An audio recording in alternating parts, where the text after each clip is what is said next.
All right, today we're here to talk about the Matchbox 1982 Toyota Supra. All right, also known as a Celica Supra.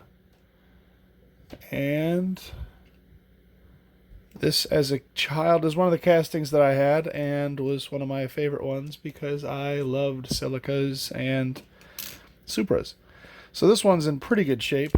This is usually the livery that they were sold in, at least. I live in the States in America, so um, this would have been the very common one. There is another one,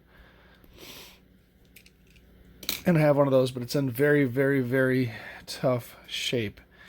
This car was kind of cool because the lift back lifts up, or it opens, which is just kind of a cool play feature of the car. I went to restore. I think I took apart 3 of these that were all in pretty tough shape. This one was definitely the toughest. You can even see the metal is very pitted. The taillights are both cracked. The lift back does not even go down all the way anymore. But overall, it's okay. Oh, and it's got a crack in the windshield. Right there. But the base has a little bit of detail. Not a lot, but it's got a drivetrain and an exhaust and a little bit of sort of chassis detail. A very stock and base Celica, or Supra, I mean, rather. This guy here, the corners have been busted up pretty bad. You would take this thing apart by drilling out this rivet right here, and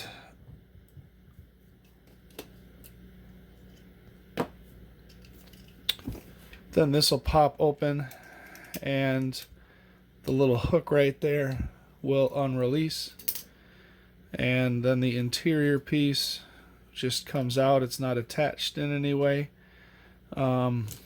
The windshield, the window unit, is very difficult to get out because you got these 2 little rivets there, and you gotta drill on them or grind on them just enough to get this thing to release without breaking it.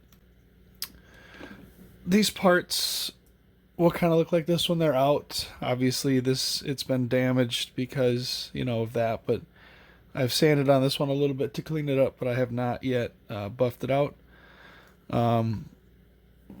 There's the window. My biggest criticism is that it's orange. This is the lift back hatch, which uses the window unit as its, what are we going to call it, hinge. It hinges right there, and therefore, it's kind of all one locking in unit. And here's the interior piece. It's right-hand drive. It's a Japanese car. And Matchbox is a British company, so who wouldn't suspect that it might be right-hand drive? Now,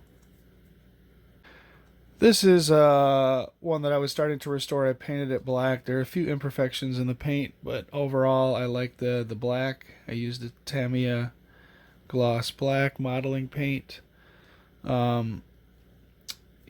Here's how that window unit and lift back goes into place. I would say you put the lift back in first, and then you put the window unit over the top of it. And if it does not snap into place, you might want to put a little dot of glue there to hold this whole thing in place, because again, this hinges on the window unit. Now, taking it out again, you had to drill these 2 pieces out, and I remember having to be pretty careful trying to pop this off of those 2 rivets to get it out of there. And I think putting it back is not as fiddly, but yeah, be careful. Be careful.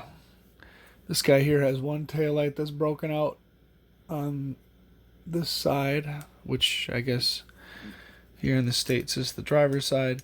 That guy just sets right in there, and you'll know it's in place right when the taillights are in the right location.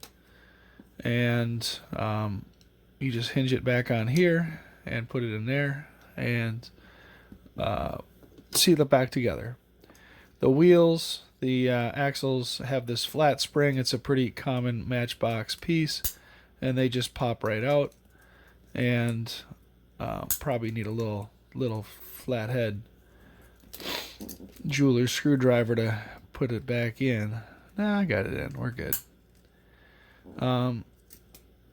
So again, that's already glued in place, and let's put our interior piece in. Line up the tail lights, I guess. There it is. Hinge it.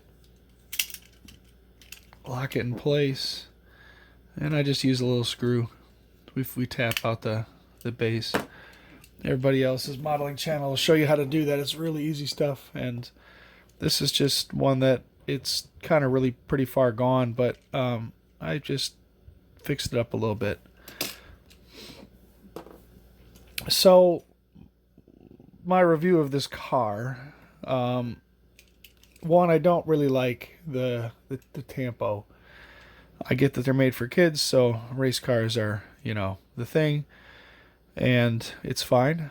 But I guess I like a little more realism, so I think that like a solid color like this black color would be kind of cool, especially with the red interior. Which is why I went to paint this one black. It's just not done yet, but that's okay. I even have started thinking that it looks kind of cool in silver, just because this one has been on my shelf for a while. And it's silver. My biggest criticism of this car, other than the stock paint job, is this horrendous orange window unit. I like it when they're clear or smoked, kind of gray, or even just kind of a faded light blue. But the orange, it blends in okay with the red interior, but depending on what color you paint it, if you customize one, it's just not great. So I'd give this casting, I think it's a little bit wider proportionally than it needs to be. The Hot Wheels casting is certainly slimmer in profile. It's not as wide. It does have nice suspension. They roll nice. Again, suspension's good.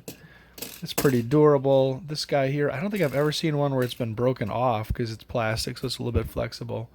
I'd give it a 4 out of 5. I really like it. And again, it's one of my favorite Matchbox castings from that era. And thank you for watching.